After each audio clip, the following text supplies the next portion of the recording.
On that day, we walked along the shore and talked about the highs and lows of once being a Beatle. When you think back during that period of time known as Beatlemania... Oh, that time. Are the thoughts happy ones? Are they good ones, John? Or... Yeah.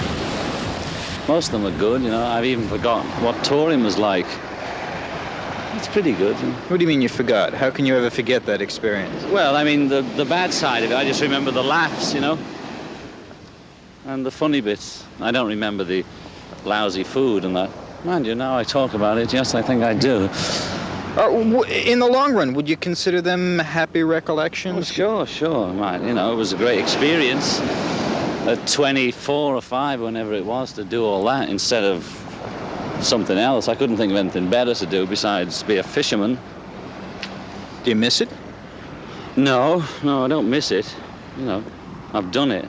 That's enough.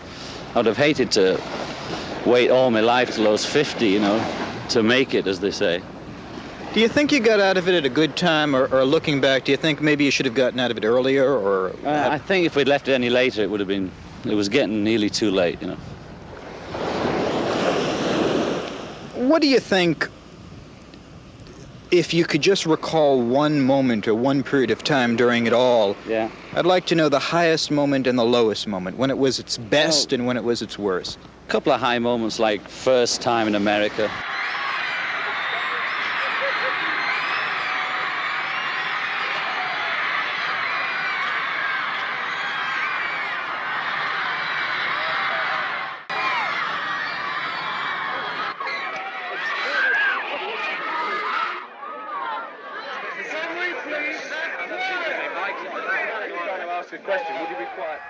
Hearing us on every channel, on, you know, 10 records in the charts or whatever it was.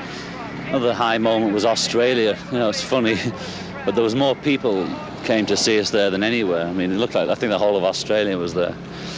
Low moments are those moments like when Brian died, you know, things like that, which are just, you know, we weren't ready for it.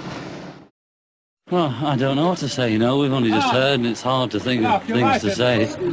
But he was just a beautiful fella, you know, and it's terrible. What are your plans now? Well, we haven't made any, you know. I mean, we've only just heard, haven't we? And they were the real low moments, suddenly finding ourselves on our own, you know. You happier now, do you think, than during all those years? I'm basically the same, you know, I've had a bit more experience, you know, so maybe I can deal with it maybe 1% better. But I'm pretty much the same, just older, you know.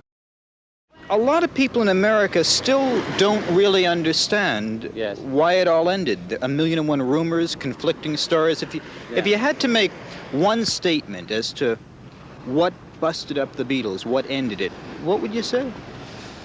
Because we all had basically had enough. And nobody knew how to say it. I mean, we mightn't even have been aware that we'd had enough ourselves. You know, that's why I say maybe we should have finished it a bit sooner. Since the split, each one of the Beatles has gone his own way and has enjoyed a tremendous amount of popularity. But still the question, will they ever team up again? It's quite possible, yes. I don't know why the hell we'd do it, but it's possible. Would you like that to happen? If it happens, I'll enjoy it. Would you want to initiate that happening? Well, I couldn't say. If you could, I mean, is it something you would like to see yourself doing? If I could, I don't know, Ellie, because you know me, I go on instinct, and if the idea hit me tomorrow, you know, I might call them and say, come on, let's do something. And so I couldn't really tell you. If it happens, it'll happen. You know. So it is not something that you would totally rule out as never taking place again? No, my memories are now all fond, and the wounds are healed, and if we do it, we do it. If we record, we record. I don't know. As long as we make music, you know. And there's no hard feelings to any member of the group or anything? No, nobody in particular. No. Nobody. I wish you all the luck with Mind Games. Thank you. It's a great record. I like it. Thank you. And you? I quite like yourself, actually.